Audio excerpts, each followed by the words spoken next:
2025 चीन और पाकिस्तान ने फैसला लिया कि वो भारत पर आक्रमण कर देंगे और यही हुआ, युद्ध छिड़ गया।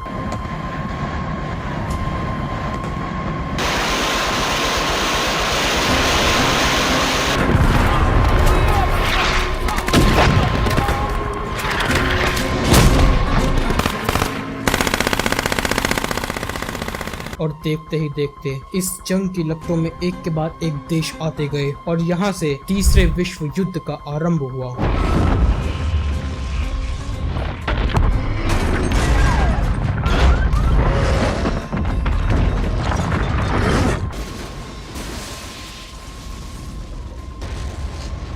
और इसी बीच भारत में एक ऐसा नेता सामने आया जिसने अपने नेतृत्व में संपूर्ण भारत को एकजुट कर दिया था और उसके नेतृत्व में भारत एक बार फिर से अपने सुनहरे भविष्य की ओर चल पड़ा और भारत ने दोबारा से पूरे विश्व में शांति स्थापित करी। अब ये सब जो मैंने बातें करी वो भविष्यवाणी है तीसरे विश्व युद्ध की। अब जरा मुझे सोच के बताओ कि ये भविष्यवाणी की कब गई होगी? कोई अनुमान लगाना चाहेगा? 500 साल पहले एक व्यक्ति ने 500 साल पहले आने वाले 1000 सालों की भविष्यवाणियां पहले ही करके रखी हैं। अब कौन थी ये महान शख्सियत? इनका नाम नोस्ट्राडामुस था। तो आज की वीडियो में हम इन्हीं के बारे में जानेंगे कि इन्होंने कितनी भविष्यवाणियां करी है और उनमें से कितनी सच हुई है। हाँ नहीं, कुछ सच भी हुई है, कुछ बड़े इवेंट्स इन्होंने काफी पहले ही प्रिडिक्ट कर लिए थे। अगर कुछ उदाहरण तो जैसे कि फ्रेंच रेवोल्यूशन और 9/11 का टेरर अटैक, ये सब चीजें इन्होंने पहले ही प्रिडिक्ट कर ली थी। तो आइए इस वीडियो में इसी बारे में जानते हैं। तो अब कौन थे श्रीमान? वैसे इनका पूरा नाम माइकल दे नोस्ट्राडामे था। अब अगर मैंने इनका नाम गलत प्रोनाउंस किया हो तो ना ही मुझे फ्रेंच की एबीसी आती है और ना ही मुझे फ्रेंच की एबीसी का एक्सेंट आता है, ठीक है? माइकल दे नोस्ट्राडामे। ये भाई साहब फ्रेंच के एक छोटे से गांव में पैदा हुए थे 1503 में। अब पेशे से तो ये डॉक्टर थे जो जड़ी बूटियों से दवाइयां बनाया करते थे, लेकिन हमारे सूत्रों से हमें ये पता चला है कि वो पार्ट टाइम 50 रुपए में लकीरें देखने का काम भी किया करते थे। और ज्यादातर लोग इन्हें इनकी डॉक्टरी की वजह से नहीं बल्कि भविष्य बताने वाले के रूप में जानते थे। और एक तरफ इन्हें लोग इस दुनिया का सबसे बड़ा एस्ट्रोलॉजर मानते हैं जिसकी सारी भविष्यवाणियां सच हुई हैं, और दूसरी तरफ कुछ लोग ऐसे भी हैं जो इन्हें कुछ नहीं मानते। मतलब दूसरी तरफ कुछ लोग ऐसे हैं जो कहते हैं कि इनकी कोई भी भविष्यवाणी सच नहीं हुई है, ये बस एक बहुत ही ज्यादा शानी व्यक्ति थे। अब लोग ये आर्गुमेंट क्यों देते हैं? क्योंकि ये अपनी कविताओं को कुछ इस तरह लिखते थे कि वो काफी सारी सिचुएशंस में फिट बैठ जाती थी। और ये सारी भविष्यवाणियां इन्होंने अपनी एक किताब में लिखी है जिसका नाम द प्रोफेसीज, जो इन्होंने 1550 में लिखी थी। अब ये अपनी भविष्यवाणियों को 4 लाइन की पंक्तियों के द्वारा लिखते थे। अब वो ऐसा क्यों करते थे? इसकी एक काफी फनी कहानी है। क्योंकि वो भविष्य बताने के लिए मशहूर थे, तो एक रानी ने उन्हें अपने महल में न्योता दिया कि मेरे बच्चों का भविष्य बताइए। अब उस रानी के बच्चों का जो जीवन था वो बहुत ज्यादा छोटा था। अब अगर ये बात नोस्ट्राडामुस उसे बताते तो रानी उसका गला भी कटवा सकती थी। इसीलिए उन्होंने उसे एक कविता के रूप में एक चीज बताई ताकि रानी को पता भी ना चले मैंने क्या कहा, उसे बुरा भी ना लगे इस बात का। और नोस्ट्राडामे हर एक चीज पे भविष्यवाणी नहीं करते थे, जैसे कि रिलीजन के ऊपर, क्योंकि उन्हें पता था अगर मैंने इसके ऊपर भविष्यवाणी करी तो ओह नो। तो चलिए अब इनकी कुछ मशहूर भविष्यवाणियों को देखते हैं। इनकी सबसे मशहूर भविष्यवाणियों में से एक है किंग हेनरी II की डेथ। अब इन्होंने अपनी भविष्यवाणी में कुछ ऐसा लिखा था, the young lion will overcome the old one on the field of combat in a single battle. He will pierce his eyes through a golden cage, 2 wounds made 1, then he die a cruel death. कुछ लोगों का मानना है कि ये कविता 1559 की जंग के बारे में है जो कि किंग हेनरी II और कॉम्टे दे मोंटगोमेरी के बीच हुई थी। इस कविता के अंदर जवान शेर कॉम्टे को बताया गया है और बूढ़ा शेर हेनरी II को बताया गया है। और लोगों का मानना है कि किंग हेनरी की डेथ बिल्कुल इसी तरह हुई थी। कॉम्टे ने एक ही जगह 2 बार वार करा और 10 दिन तड़पने के बाद उन्होंने अपने प्राण त्याग दिए। इनकी दूसरी मशहूर भविष्यवाणी फ्रेंच रेवोल्यूशन को लेके है। कई लोगों का मानना है कि इन्होंने फ्रेंच रेवोल्यूशन को भी प्रिडिक्ट कर लिया था। इन्होंने अपनी कविता में कुछ ऐसा कहा था, फ्रॉम द एनस्लेव्ड पॉपुलस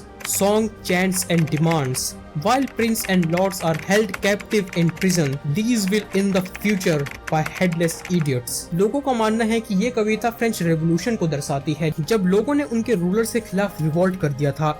अब देखने वाली बात यह है कि इस कविता के अंदर कहीं पर फ्रांस का नाम नहीं है और इन्होंने इतिहास के काफी बड़े लोगों का राइज एंड फॉल भी प्रिडिक्ट किया है, जैसे कि नेपोलियन का, हिटलर का, जॉन एफ कैनेडी और रॉबर्ट एफ कैनेडी का असैसिनेशन। इस तरह के बड़े इवेंट्स को भी इन्होंने प्रिडिक्ट किया है। अगर मैं हिटलर का उदाहरण लेके आपको बताऊं तो इन्होंने हिटलर के बारे में कुछ ऐसा कहा था, from the depths of the west of Europe a young child will be born of poor people, he who by his tongue will seduce a great truth, his fame will increase to towards the realm of the east. Also, beast furious with hunger will cross the river. The greater part of the battlefield will be against Hitler. Into a cage of iron will the great one be drawn. When the child of Germany observes nothing. इन्होंने actually में Hitler को Hitler कहा है। अब लोगों का मानना है कि ये डिस्क्रिप्शन हिटलर का है। कुछ रीजंस हैं, जैसा कि पहला इन्होंने जर्मनी का नाम लिया है, हिटलर जर्मनी से था। दूसरा इन्होंने हिटलर को हिटलर का है जो कि काफी ज्यादा क्लोज है, और जैसे कि उसका जीवन वेस्ट ऑफ यूरोप में एक बच्चा पैदा होगा गरीब परिवार में, और वो अपनी मीठी बातों की वजह से एक सेना खड़ी कर लेगा जो कि हिटलर ने करा। Better field will be against Hitler. जिस तरह की हमें पता है कि हिटलर के खिलाफ पूरी दुनिया थी, तो इसीलिए लोगों को लगता है कि नोस्ट्राडामोस ने हिटलर का राइज एंड उनका फॉल भी प्रिडिक्ट कर लिया था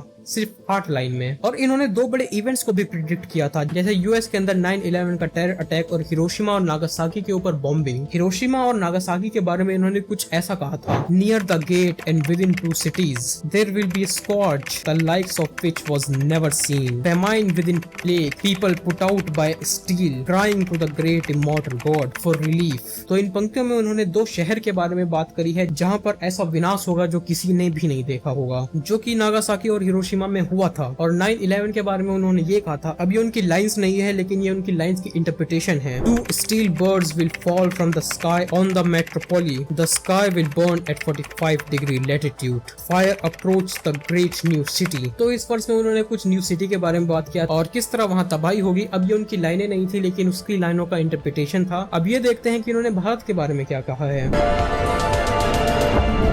अनफॉर्चुनेटली इन्होंने भारत के बारे में कभी डायरेक्ट बात नहीं करी। दरअसल इन्होंने कुछ लाइनें लिखी थी जो ये कहती हैं कि 2012 से 2025 के बीच में तीसरा विश्व युद्ध छिड़ सकता है, और एक ऐसे देश से जो तीनों तरफ से समुद्र से घिरा हुआ है, वहाँ से एक ऐसा नेता निकलेगा जो पूरे विश्व के अंदर शांति स्थापित करेगा। और जिस तरह भारत तीनों तरफ से समुद्र से घिरा हुआ है और एक तरफ लैंड है, लोगों का ये मानना है कि वो सुप्रीम लीडर भारत से ही निकलेगा। और इनकी कविताओं की यही परेशानी है कि ये कभी भी चीजों को सीधा सीधा नहीं बताते हैं। जिस तरह मैंने लोगों के आर्गुमेंट के बारे में बताया कि लोग कहते हैं कि इन्हें भविष्य देखना कुछ नहीं आता, ये बस एक बहुत चालू इंसान है, ये अपनी कविताओं को इस तरह लिखते हैं, काफी सारे सिचुएशंस में फिट बैठ जाती है। और अगर मैं एक एग्जांपल देके बताऊं, तो अगर मैं ये कहता हूं कि भारत में एक ऐसा व्यक्ति आएगा जो एक ऐसी सरकार बनाएगा जो पुरानी सरकार को गिरा के भारत को उसके सुनहरे भविष्य की ओर ले जाएगी। अब तुम मेरी इस स्टेटमेंट को 2 जगह लगा सकते हो। पहला, 1947 में ट्रांसफर ऑफ पावर के वक्त जब ब्रिटिश इंडिया से पावर कांग्रेस की तरफ चली गई थी। दूसरा, जब 2014 में भाजपा पावर में आई थी। तो इनकी भविष्यवाणियों पे विश्वास करना है या नहीं करना है वो मैं आपके ऊपर छोड़ता हूँ। अब इनकी भविष्यवाणियों के बारे में तो पता नहीं, लेकिन मैं एक भविष्यवाणी करता हूँ,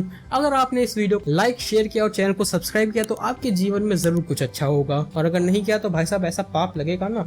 तो अब ऐसी ही इंटरेस्टिंग वीडियोस देखने के लिए तुम मेरे चैनल को सब्सक्राइब कर सकते हो, और अब मैं तुमसे मिलता हूँ अपनी अगली वीडियो में।